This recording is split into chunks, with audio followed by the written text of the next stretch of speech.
Hello guys, പിക്സാർട്ടിൽ എങ്ങനെ templates use ചെയ്യാമെന്ന് നോക്കാം. ആപ്ലിക്കേഷൻ ഓപ്പൺ ചെയ്യുക. ഡിസ്കവറിൻ്റെ അകത്ത് ടെംപ്ലേറ്റ്സ് എന്നുള്ളതിൽ ടെംപ്ലേറ്റ്സിൽ ടാപ്പ് ചെയ്യുക. അതിനുശേഷം ഇവിടെ കുറേ ഓപ്ഷൻസ് കാണാം.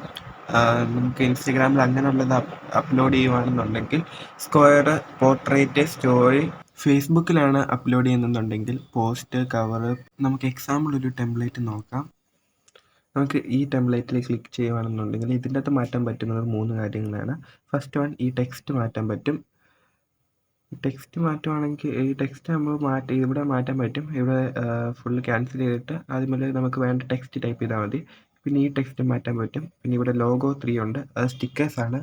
അത് നമുക്ക് ഒന്നെങ്കിൽ മാറ്റാം, അല്ലെങ്കിൽ വേറെ വെക്കാൻ പറ്റും മാറ്റിയിട്ട്. ബാക്ക്ഗ്രൗണ്ടിലെ ഇമേജും നമുക്ക് മാറ്റാം. യൂട്യൂബ്, ഫേസ്ബുക്ക്, ഇൻസ്റ്റാഗ്രാം, സോഷ്യൽ മീഡിയാസിൽ കണ്ടന്റ് ഇടുന്ന ആൾക്കാരാണെന്നുണ്ടെങ്കിൽ അവർക്കൊക്കെ തംബ്നെയിൽ, എൻഡ് സ്ക്രീൻ അങ്ങനത്തെ കാര്യങ്ങളൊക്കെ വേണമെന്നുണ്ടെങ്കിൽ നമുക്ക് യൂട്യൂബിൻ്റെ, ഫേസ്ബുക്കിൻ്റെ, ഇൻസ്റ്റാഗ്രാമിൻ്റെ എല്ലാം ഉണ്ട്. എക്സാമ്പിൾ യൂട്യൂബിൻ്റെ എടുത്ത് നോക്കുകയാണെന്നുണ്ടെങ്കിൽ ചാനൽ ആർട്ട്, എൻഡ് സ്ക്രീൻ അങ്ങനത്തെ കാര്യങ്ങളൊക്കെയാണ്.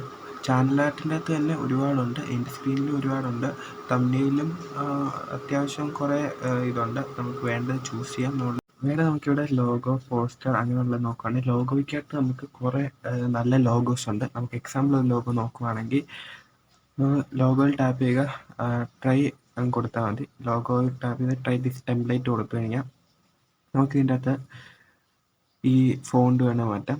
ഡബിൾ ടാപ്പ് ചെയ്യുക, എന്നിട്ട് ഇഷ്ടമുള്ള ഒരെണ്ണം ആക്കി കൊടുക്കുക. ഞാനിവിടെ EB ഹബ്ബ് എന്നാണ് കൊടുത്തിരിക്കുന്നത്. നിങ്ങൾക്ക് ഇവിടെ ഇഷ്ടമുള്ളത് കൊടുക്കാം. പിന്നെ ലോഗോ നിങ്ങൾക്ക് ഇഷ്ടമുള്ളത് ആക്കി കൊടുക്കാം. നമ്മൾ പിന്നെ ഹോം ബട്ടണിൽ പ്രസ് ചെയ്യുകയാണെങ്കിൽ ജനറേറ്റ് വിത്ത് AI ഉണ്ട്. AIക്കകത്ത് നമ്മൾ നോക്കുകയാണെങ്കിൽ കുറേ നല്ല ഫോട്ടോസ് ഉണ്ട്. നമ്മൾ എക്സാമ്പിൾ ഒരു റിമിക്സ് എടുക്കുകയാണെന്നുണ്ടെങ്കിൽ ഈ റിമിക്സിൽ വേണമെങ്കിൽ നമ്മുടെ നെയിം കൊടുത്തിട്ട് പോസ്റ്റ് ചെയ്യാം, അല്ലാതെ പ്രത്യേകിച്ചൊന്നും ചെയ്യാനായിട്ട് പറ്റത്തില്ല. അടുത്തത് വരുന്നത് എഡിറ്റ് ബൈ മാസ്റ്റേഴ്സ് ആണ്. ഇതിൻ്റെ അകത്ത് കുറേ നല്ല ടെംപ്ലേറ്റ്സ് ഉണ്ട്. അപ്പോൾ പിക്സാർട്ടിൽ ടെംപ്ലേറ്റ്സ് എങ്ങനെ യൂസ് ചെയ്യാമെന്ന് മനസ്സിലായെന്ന് വിചാരിക്കുന്നു. അപ്പോൾ നെക്സ്റ്റ് വീഡിയോയിൽ കാണാം. Thank you for watching.